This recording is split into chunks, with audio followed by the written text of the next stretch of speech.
Hello దోస్తుల్, welcome to my channel. ఒక్కసారి try చేసి చూద్దాం. అందరు ఎలా ఉన్నారండి? బాగున్నారా? నేను కూడా చాలా బాగున్నానండి. అయితే ఇవాళ రెసిపీలోకి వెళ్ళిపోదాము. ఇవాళ అయితే నేను మీకు కాకరకాయ పులుసుని మంచి మసాలా ముద్ద వేసుకొని టేస్టీగా చిక్కగా ఎలా తయారు చేసుకోవాలో చూపించబోతున్నాను. నేను చెప్పిన ఇంగ్రీడియంట్స్ వేసుకొని ఇలా కనుక కాకరకాయ పులుసు పెట్టుకున్నారంటే వారం రోజుల పాటు నిలువ ఉంటుందండి. బయట పెట్టినా కూడా పాడవదనమాట. ఫ్రిడ్జ్లో కాకుండా బయట పెట్టుకున్నా పాడవదు. అలాగే టేస్ట్ కూడా అద్భుతంగా ఉంటుంది. ఇంట్లో చిన్న పిల్లలు ఉన్నా కూడా ఇష్టంగా తినేస్తారు.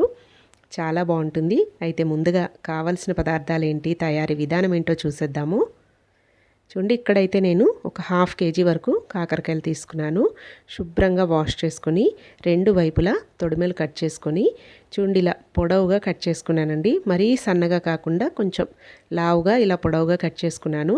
మా ఇంట్లో వాళ్ళైతే ఇలా పొడవుగా కట్ చేస్తే ఇష్టపడతారనమాట. మీ ఇష్టం ఉన్నట్టుగా మీరు కట్ చేసుకోవచ్చు. పులుసే కదా, కొంచెం పెద్దగా కట్ చేసుకున్నా పర్వాలేదు, ఉడికిపోతుంది.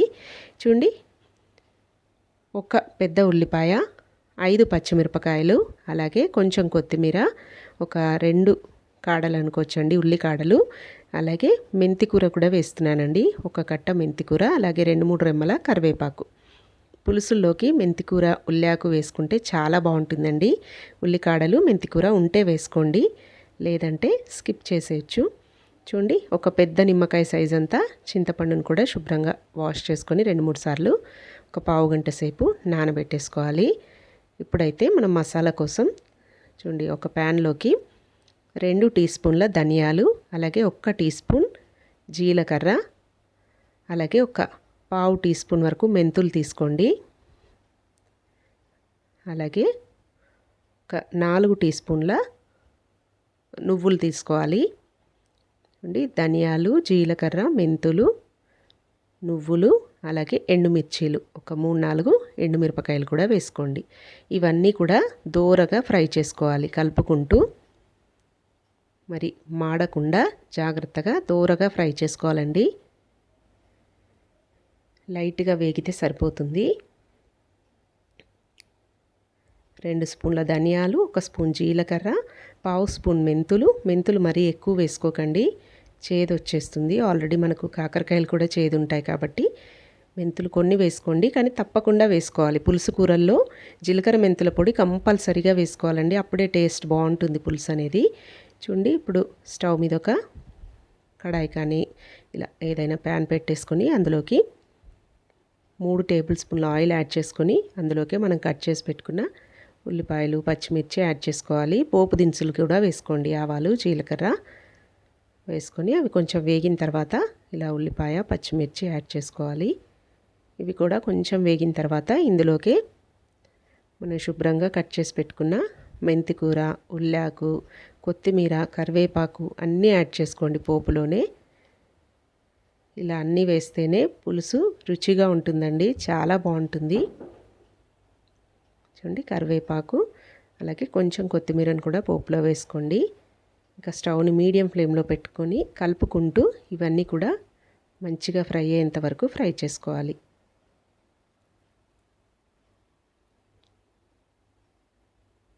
చూడండి, ఇవన్నీ ఇలా కొంచెం మగ్గిన తర్వాత ఇందులోకి 1 టీ స్పూన్ వరకు అల్లం వెల్లుల్లి పేస్ట్ వేసుకోవాలి.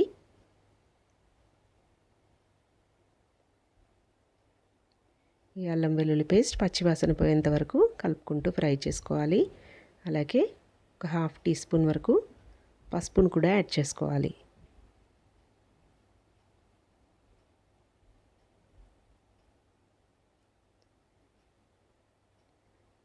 ఇలా పసుపు కూడా వేసుకొని అంతా బాగా కలుపుకుంటూ ఫ్రై చేసుకున్న తర్వాత మనం కట్ చేసి పెట్టుకున్న కాకరకాయ ముక్కలు వేసుకొని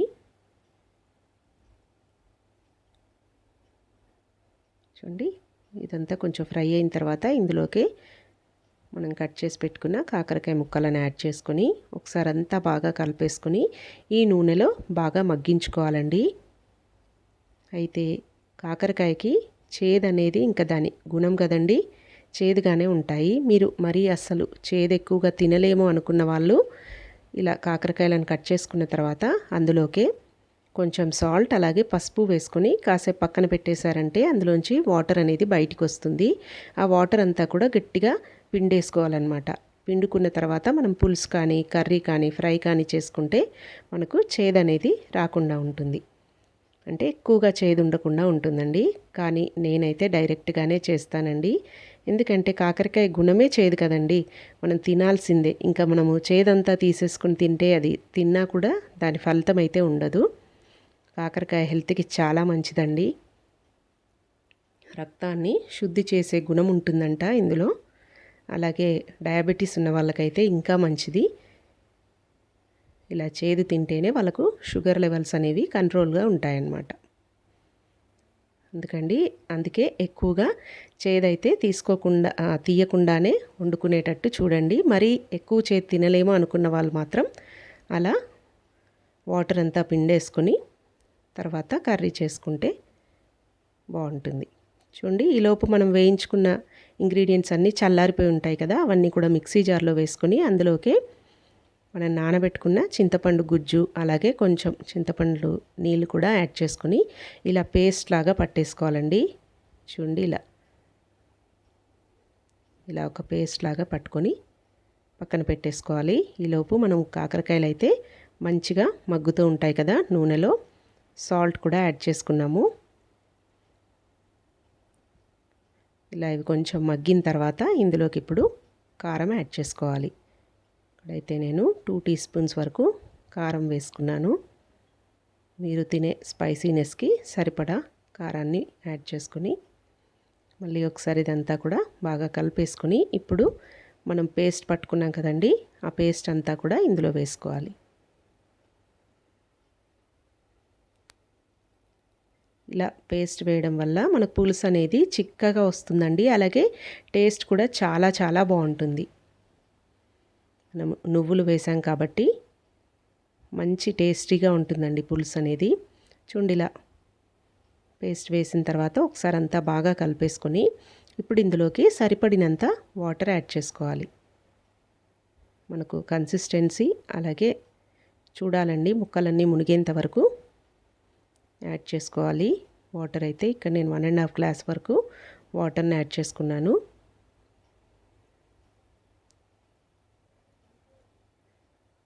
ఇలా వాటర్ వేసుకొని మూత పెట్టేసుకొని దీన్ని ఒక 10 మినిట్స్ పాటు మీడియం ఫ్లేమ్లో మంచిగా ఉడికించుకోవాలి.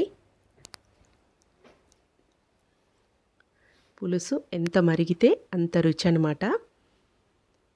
చూడండి, ఇలా బాగా మరిగిన తర్వాత ఒకసారి టేస్ట్ చెక్ చేసుకోండి, ఉప్పు కారం సరిపోయా లేదో. ఏదైనా తక్కువగా అనిపిస్తే అడ్జస్ట్ చేసుకోవచ్చు.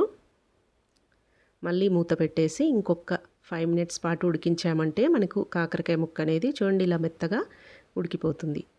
బాగా ఉడికిపోయిన తర్వాత ఇంకా చివరిగా కొత్తిమీర చల్లుకొని స్టవ్ ఆఫ్ చేసుకోవడమే అండి. చాలా చాలా టేస్టీగా ఉంటుందండి. బయట పెట్టుకున్నా కూడా మీకు అసలు వారం వరకు పాడవదండి. మనము పులుపు వేసుకున్నాం కాబట్టి, అలాగే నువ్వులు కూడా యాడ్ చేసుకున్నాం కదా, అస్సలు పాడవదు. టేస్ట్ కూడా చాలా బాగుంటుంది. తప్పకుండా ట్రై చేయాల్సిన రెసిపీ అన్నమాట. మీరు కూడా ఒకసారి ఈ స్టైల్లో కాకరకాయ పులుసుని తయారు చేసుకోండి, చాలా బాగుంటుంది. ఎక్కువగా చేదు కూడా ఉండదండి.